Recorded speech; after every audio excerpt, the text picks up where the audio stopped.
Students, मैं doctor Anita Shukla, assistant professor physics, government VYT autonomous PG college में हूँ। मैंने आज एक वीडियो तैयार किया है जिसका टॉपिक लिया है क्रिस्टल स्ट्रक्चर। इसमें मुझे जो बताना है वो है 7 सिस्टम ऑफ क्रिस्टल्स। सबसे पहले क्रिस्टल्स क्या होते हैं? क्रिस्टल क्या है आपको मालूम है कि लैटिस और बेसिस, इनका जो कंबाइन होते हैं ये क्रिस्टल को फॉर्म करते हैं। यानी कि अगर एक ज्योमेट्रिकल शेप जिसको आप यूनिट सेल के फॉर्म में जानते हैं, ये ज्योमेट्रिकल शेप बार बार रिपीट होता है, प्रॉपर एक रिपीटिशन से जो शेप बनता है उसको आप एक क्रिस्टल के फॉर्म में कहते हैं। और ये जो यूनिट सेल लिया जाता है इसमें ये अगर हम 2 डायमेंशनल की बात करें तो इसमें बहुत सारे लैटिस पॉइंट के थ्रू हम यूनिट सेल कंसीडर करते हैं। एक्स एक्सिस पर और वाई एक्सिस पर जो इसके डिस्टेंसेस लेते हैं साइड्स के फॉर्म में वो लगभग बराबर लेते हैं 2D में। तो अगर इसके आधार पर कि अगर हम ए बी सी और उन पर प्राप्त होने वाले एंगल अल्फा बीटा गामा, इन दोनों के कॉम्बिनेशन से हम लोग different system of crystals form कर सकते हैं, जिसमें मुख्य रूप से ये 7 सिस्टम होते हैं जिसको कि मैंने यहाँ बताने की कोशिश की है। पहला वाला सिस्टम उसमें लेते हैं हम क्यूबिक क्रिस्टल। क्यूबिक क्रिस्टल में क्या होता है? ये क्यूबिक क्रिस्टल ऐसे क्रिस्टल होते हैं जिसमें ए बी सी तीनों साइड जो हैं ए बी सी आपस में बराबर होती हैं और जिनकी एंगल है अल्फा बीटा और गामा ये आपस में 90 डिग्री एक दूसरे पर ऊपर होते हैं। इनको आप कहते हैं क्यूबिक क्रिस्टल और इसका एग्जाम्पल हो गया NaCl। इस क्यूबिक क्रिस्टल में हम 3 टाइप लेते हैं।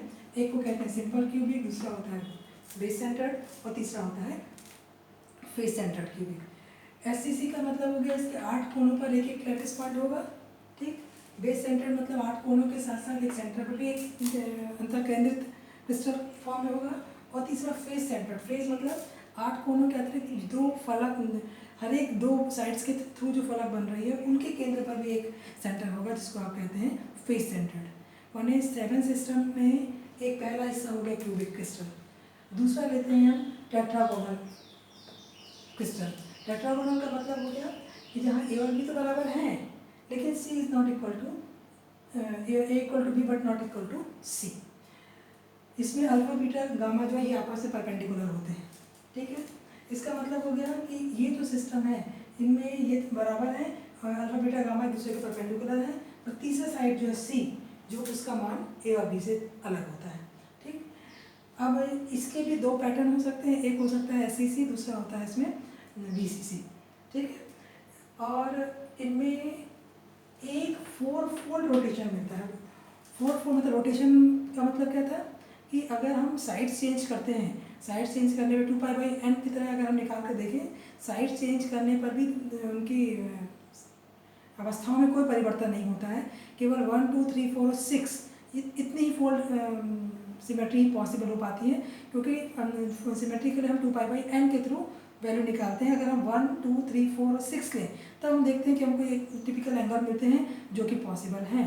इसका मतलब हो गया कि ये जो टेट्रागोनल सब्सटेंस लेते हैं जिसमें केवल सिंगल की 4 फोल्ड रोटेशन ही पॉसिबल है।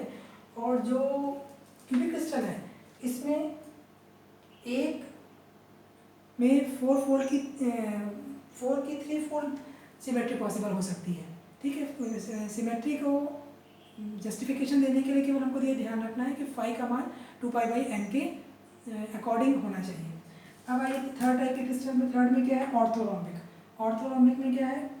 इनके तीनों साइड एक दूसरे से डिफरेंट है। A is not equal to B is not equal to C। तीनों साइड्स भी अलग हैं और लेकिन एंगल जो है ये आपस में 90 डिग्री पर है।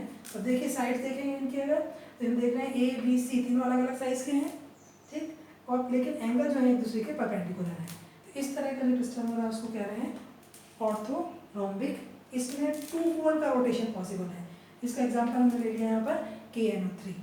तो तीसरा टाइप का मतलब हम ये देख रहे हैं कि हम जो भी टाइप्स ऑफ मटेरियल निकाल रहे हैं उसमें ABC और अल्फा बीटा गामा के बेसिस पर उनका क्लासिफिकेशन कर रहे हैं।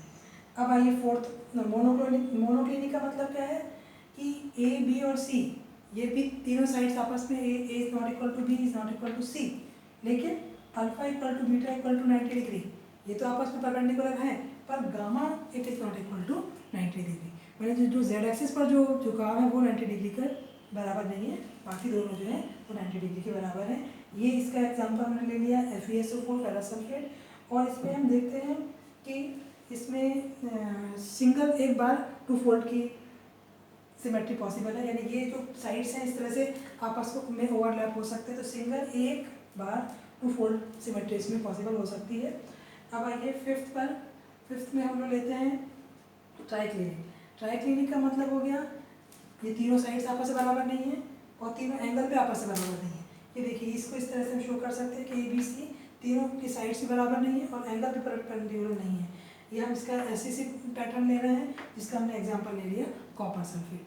ठीक है, इसका मतलब ये हो गया कि ये एक ऐसा टाइप है ट्राइक्लिनिक जिसमें किसी प्रकार की कोई सिमेट्री पॉसिबल नहीं है।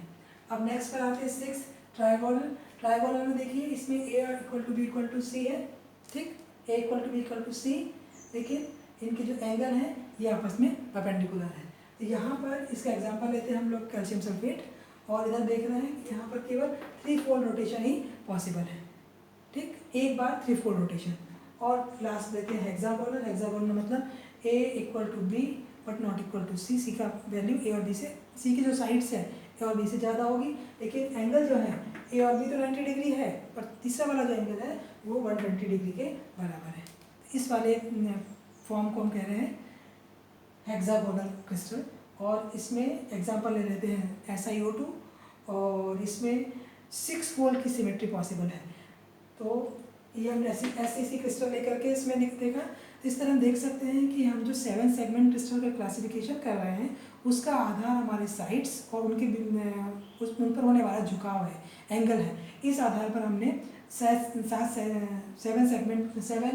सिस्टम ऑफ क्रिस्टल को फॉर्म किया। इसमें एक सबसे इम्पोर्टेंट चीज़ है कि सिमेट्रीज में हम लोग किस प्रकार निकाल रहे हैं। पहले वाले जो क्यूबिक क्रिस्टल है इसमें 4 3 फोल्ड सिमेट्री पॉसिबल है। सेकंड जो टेट्रागोनल है इसमें एक 4 फोल्ड की सिमेट्री पॉसिबल है। तीसरा जो है ऑर्थोरोम्बिक, इसमें एक 2 फोल्ड की सिमेट्री पॉसिबल है। चौथा मोनोक्लिनिक में भी एक 2 फोल्ड की सिमेट्री पॉसिबल है। और सिक्स्थ है ट्राइगोनल, इसमें भी एक 3 फोल्ड की सिमेट्री पॉसिबल है। और सेवेंथ हेक्सागोनल, इसमें भी एक 6 फोल्ड की सिमेट्री पॉसिबल है। सिमेट्री को देखने के लिए phi equal 2 pi by n से हम इसको वेरीफाई करते हैं, और उसका ध्यान रखते हैं कि 1 2 3 4 6 ये 5 तरीके से ही सिमेट्री पॉसिबल होगी, क्योंकि आप जब इसको नंबर रखकर देखेंगे तो पॉसिबल एंगल जो आएगा वो 60 टू 360 डिग्री के बीच में ये एंगल प्राप्त होते हैं। इसलिए किसी भी प्रकार के सिस्टम में केवल इतनी ही सिमेट्री जो है वो पॉसिबल हो सकती है। अब अगर हम आगे लेते हैं कि क्यूबिक लैटिस के टाइप्स कितने होते हैं, क्यूबिक लैटिस कितने टाइप्स का हो सकता है। पहले को हम कहते हैं simple cubic crystal. Simple cubic crystal का मतलब होता है जैसे ये क्रिस्टल है, इसका मतलब इसके सिंपल क्यूबिक में साइड्स बराबर थी, इसके 8 कोनों पर एक एक लैटिस पॉइंट होता है, ठीक है। इसका मतलब है कि इस प्रकार के क्रिस्टल को आप चूँकि 8 कोनों पर एक एक केंद्र है इसलिए वो सिंपल क्यूबिक क्रिस्टल है। दूसरा लेते हैं फेस सेंटर्ड। फेस सेंटर्ड का मतलब हो गया कि 8 कोनों पर एक एक क्रिस्टल है, लेकिन दूसरा क्या होगा कि इसके फेस दो फलक मिलकर के फेस बना रहे हैं, दो साइड्स मिलकर एक फलक बना रहे हैं। उन फलकों के केंद्र पर, इनके फलकों के केंद्र पर जो सेंटर प्राप्त हो रहा है वो फलक केंद्रित क्यूबिक क्रिस्टल होगा। FCC इसका मतलब है कि इसमें 8 और एक फलक का भी सेंटर हो गया, वो हो गया 1। और तीसरा है बॉडी सेंटर्ड। बॉडी सेंटर्ड मतलब जो अंतः केंद्रित, जो इनके बीचों बीच प्राप्त होता है वो अंतः केंद्रित होगा। इस प्रकार हम देखते हैं कि जो क्यूबिक लैटिस है उसके 3 हिस्से हो गए।